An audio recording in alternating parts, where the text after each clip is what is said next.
question number 2. Here is part of a temperature scale.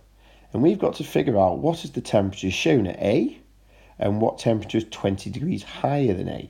Well, the first thing we need to do is figure out what each little division on the scale is worth, what each little mark is worth, what is it going up in. So let's look between 0 and 5.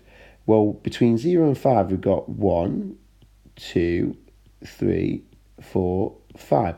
So that's 5 little marks. So it's basically a gap of 5. So the gap is 5, and there are 5 little marks. So if we share that gap of 5 between 5 marks, 5 divided by 5 is 1. So each little mark must be worth 1. So we're basically going up in ones, is what we're saying. So if we're going up in ones, we can use that to help us. So we can start writing numbers on the number line. So if that's 0, this would be 1, 2, 3, 4, 5, 6, 7, 8. And if we go the other way below 0, we would go -1, -2, -3, -4, -5, -6, -7, -8. And we've now got all the information we need to answer the first question. What temperature is shown at A? Well, A, you'll see, is level with -7. So the answer to part A is -7. What temperature is 20 degrees higher than A? Well, let's think about this. Well, A is on -7.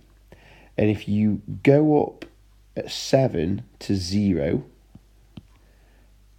then you've got to think, well, if I've gone up 7, how many more do I need to go up so that I've gone up 20 altogether?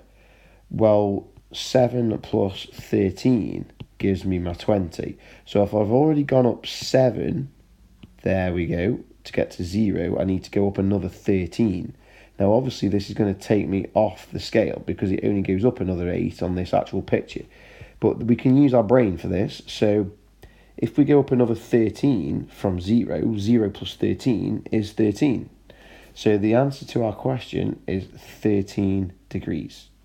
Always use 0 to help you. If you've got to go up 20 and you're on -7, then go up 7 first to get back to 0. And then what else do you need? We need another 13 because 7 plus 13 is 20. Go up another 13 from 0 and you get to +13. And that's the answer to the question, +13.